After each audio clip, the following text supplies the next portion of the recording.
tere! Eelmise ülesande raames siis me vaatasime, kui sellid on jagatud või ühendatud jadamisi. Nüüd põhimõtteliselt samasugune ülesanne nagu eelmine, aga seekord vaatame siis teistmoodi, ehk siis rööbiti ühendust.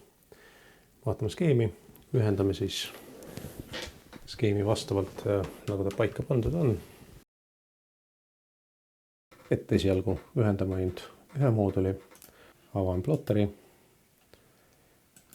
Siin siis vaatame üle skeeli.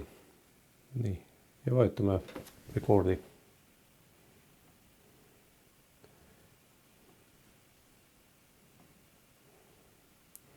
Suurendame siis valgustugevust kuigi palju ja muudame takistust ehk siis suurendame. Ja vaikselt ta siis kukub ära. Nüüd vähendame valgustugevust ja ta läheb praktiliselt nulli. Nüüd ühendame siis kahte moodulit. Ja seekord siis jälgime seda, et on ühendatud rööbiti. Nüüd meil skeem on ühendatud kaks paneeli rööbiti. Avame plotteri. Vajutame rekord. Hakkame vaikselt tõstma valgustugevust. Sujuvalt tõstame.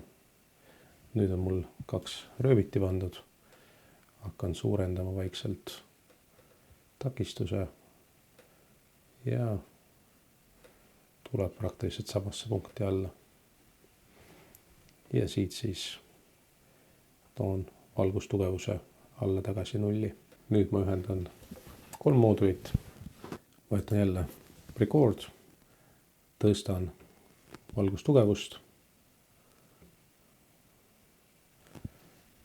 ja muudan takistust. Ja sama ülesande raames siis ühendan 4 moodulit, mis on rööbiti ühendatud. Avan plotteri, vajutan record, suurendan valgustugevuse.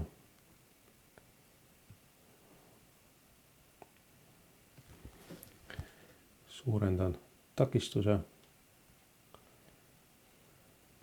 Ja siin on siis näha, kuidas on üks moodul, teine moodul, 3 moodulit ja 4 moodulit koos. Ja nüüd integreerin natukene eelmise ülesande lahendust, ehk siis nüüd mul on pandud 2 moodulit jadamisi.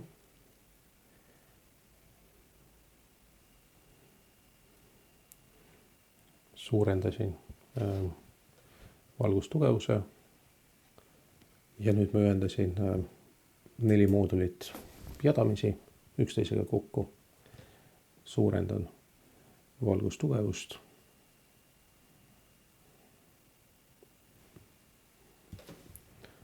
Ja suurendan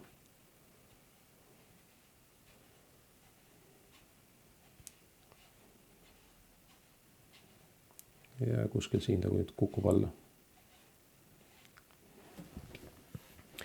Ehk siis siit te näete, mis on erinevus, kui me ühendame nad rööbiti, siis nad põhimõtteliselt ühendatakse üksteise peale, ehk siis vool suureneb. Kui me ühendame need jadamisi, siis suurendab pinge, vool pigem väheneb.